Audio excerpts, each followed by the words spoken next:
वो शाम सिरी self study room में अपने सहपाठी से सीट बदलना चाहती थी। उसे लगा कि ह्यून को प्रपोज करने के लिए वही जगह सबसे सही है।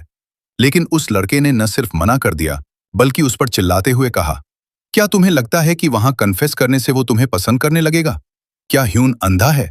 तुम्हारे पास कोई चांस नहीं है, अपना समय बर्बाद मत करो। इन कड़वे शब्दों ने सिरी के हौसले को पूरी तरह तोड़ दिया। उसी शाम वो रोती हुई सियोक के घर गई और ओरिगेमी मोतियों का जार लेकर बिना कुछ कहे वापस लौट आई। अगले दिन जब सिरी सियोक को स्कूल ले जाने उसके घर पहुंची तो देखा कि सियोक के पैर से प्लास्टर हट चुका था। वो खुशी से झूम उठी। उसकी मां ने उसे याद दिलाया कि अब वादा पूरा करने का वक्त आ गया है। वो अपने बाल सीधे करवा सकती है। स्कूल में जब मॉक परीक्षा का नतीजा आया तो सब दंग रह गए। टॉप रैंकर्स की लिस्ट में सियोक का नाम चमक रहा था। उसने रात दिन एक कर दी थी।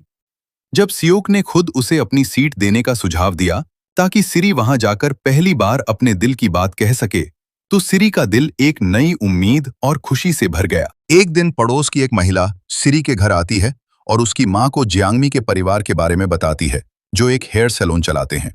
वो बताती है कि जियांगमी का बेटा सिहॉक स्कूल का सबसे होनहार छात्र रहा है और उसके पिता एक प्रतिष्ठित यूनिवर्सिटी अस्पताल में प्रोफेसर हैं। सिरी की मां ये सुनकर दंग रह जाती है कि इतना सफल परिवार आखिर यहाँ छोटे से इलाके में रहने क्यों आया होगा। वो अक्सर अपनी पत्नी के साथ मारपीट करता और अपना सारा गुस्सा मासूम बेटे पर उतारता था। वो अकेला पड़ गया और इसी तनाव के कारण उसने स्कूल और अपनी परीक्षाएं तक छोड़ दी। पास बैठी सिरी जब ये सब सुनती है तो उसका दिल सिहॉक के लिए दर्द से भर जाता है।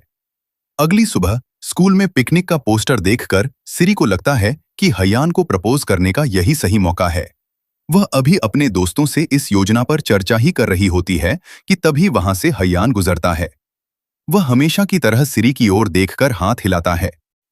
बाद में सिरी उसी सैलून में जाती है जहां सिहॉक की मां उसे बाल धोने के लिए कहती है। तभी सिहॉक एक बड़ी गलती कर बैठता है। वह शैम्पू से पहले ही कंडीशनर लगा देता है। उसकी मां हैरान रह जाती है क्योंकि सिहॉक जैसा समझदार लड़का ऐसी गलती कभी नहीं करता। वह तुरंत बहाना बनाकर बाहर निकल जाता है।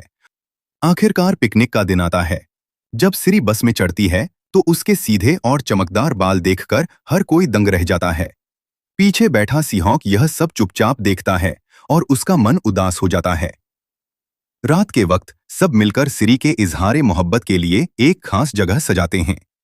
हयान तीरों के निशानों का पीछा करते हुए वहां पहुंचता है और सामने सिरी को पाकर चौंक जाता है।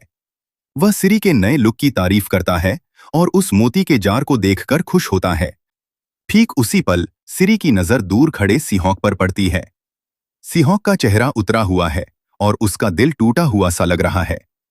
वह हयान की ओर मुड़ती है और बड़े ही शांत लहजे में कहती है, मुझे तुम बहुत पसंद थे और मैं आज यही बताने आई थी। लेकिन जैसे ही मैं बोलने वाली थी मुझे किसी और का ख्याल आने लगा। मुझे लगा था कि पसंद किए जाने के लिए मुझे खुद को बदलना होगा, पर उसके साथ रहते हुए मुझे कभी खुद को बदलने की जरूरत महसूस नहीं होती। वह कोई नहीं बल्कि सिहॉक है। सिरी को अब समझ आ चुका था कि असली प्यार वह नहीं जहां आपको बदलना पड़े, बल्कि वह है जहां आप जैसे हैं वैसे ही स्वीकार किए जाएं।